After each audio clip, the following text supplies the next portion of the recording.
fans, comic geeks, and all the nerds in between. My name is Megan, and I am here today to break down another character, and of course it is a mutant, because I love them. And this is one that I feel is underrated, because the Cyclops of it all, if you catch my drift. So, who is Havok? Havok's first appearance was in X-Men number 54 as Alex Summers, but his first appearance as Havok was in X-Men number 58. He was created by Arnold Drake and Don Heck, which is a great name, Don Heck. Alexander Summers, better known as Havok, was the middle child of Major Christopher Summers, a U.S. Air Force test pilot, and Catherine Summers. He had two brothers. Older brother Scott, who is Cyclops, as you may know, and his younger brother Gabriel, who is Vulcan. All three turned out to be mutants, which is wild. When Scott and Alex were kids, the family plane was suddenly attacked mid-flight by a Shi'ar scout ship. The jet caught fire. With only one parachute left, their mom strapped it to Scott and Alex and pushed them out. The chute caught fire on the way down, and Scott instinctively used his optic blast for the first time to slow their fall. What the boys didn't know was that their parents had been teleported off the plane by the Shi'ar just before it exploded. Scott hit his head during the landing and damaging the part of his brain that would have let him control his powers. Both boys developed traumatic amnesia. After a short hospital stay, they were sent to the State Home for Foundlings in Omaha, Nebraska, secretly ran by Mr. Sinister under the alias Mr. Milbury. Sinister experimented on them and decided Scott had way more potential, so he had Alex adopted out to emotionally isolate Scott. Sinister wanted to isolate Scott so bad that he actually took out some adoptees that were interested in Scott. So, there's that.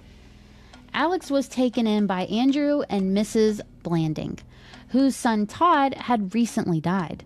They pressured Alex to basically replace Todd, which is weird.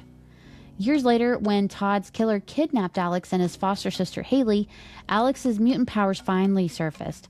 He incinerated the man. Sinister showed up, impressed that Alex might actually surpass Scott in raw potential. Since Alex could not control his powers, Sinister placed psychic blocks on him and Haley so they'd forget the whole thing. Meanwhile, Apocalypse got involved in his own twisted way. He had Sinister splice modified samples of Alex's DNA into a man named Ahmet Abdul. The experiment created a weird split power connection between them. Abdul became the living pharaoh, started a cult, and tried to conquer the world. Which, that's always there. It's always like, I want to conquer the world. It's like, seems like so much work. As an adult, Alex had no idea Scott was Cyclops until after graduating with a degree in geophysics. Abdul discovered their psychic link and realized Alex's body was blocking his own cosmic energy abilities. He kidnapped Alex, shielded him from the cosmic radiation, and transformed into the giant living monolith. During the fight with the X-Men, Alex's powers finally fully emerged. But since he couldn't control the plasma blasts erupting from him, he chose to stay in Egypt rather than join him. That did not last. He was captured by Sentinels, brought to Larry Trask's, who gave him the codename Havok and a special suit to regulate his cosmic energy. After getting badly injured and nearly drained by Dr. Kyle Lycos, who transformed into Sauron, Alex finally joined Scott at Xavier's school to train properly. Myra McTaggart helped run tests on him, because it always goes back to Myra. At the mansion, Alex fell hard for Lorna Dane, who is Polaris, and who is one of my favorite mutants of all time. Her and Nightcrawler are my two. After fighting aliens like the Xenox and adventures in the Savage Land, Havok eventually gained real control over his powers. He and Lorna left the X-Men to pursue grad school, but got brainwashed by the Shi'ar agent Eric the Red and nearly assassinated Xavier before being freed. Over time, Alex's life just kept getting messier. He battled the living monolith again, fought Proteus, helped rescue people from Murder World, and reunited with his father. now the space pirate Corsair, leader of the Starjammers, which I always get a kick out of the name Starjammers. I don't know why. He even stood as Scott's best man at his wedding to Madeline Pryor, who was secretly a Jean Grey clone created by Sinister. Later, during the Mutant Massacre era, Alex got pulled back into X-Men affairs. Polaris was possessed by malice and turned against him. Madeline, spiraling after learning she was a clone, seduced Alex in his vulnerable state. She eventually became the Goblin Queen and launched a demonic invasion of New York, and Havok manipulated into being her Goblin Prince. She died during the chaos, which is a shame. I liked her. But she is still, she's back in the comics now, though, so it's cool.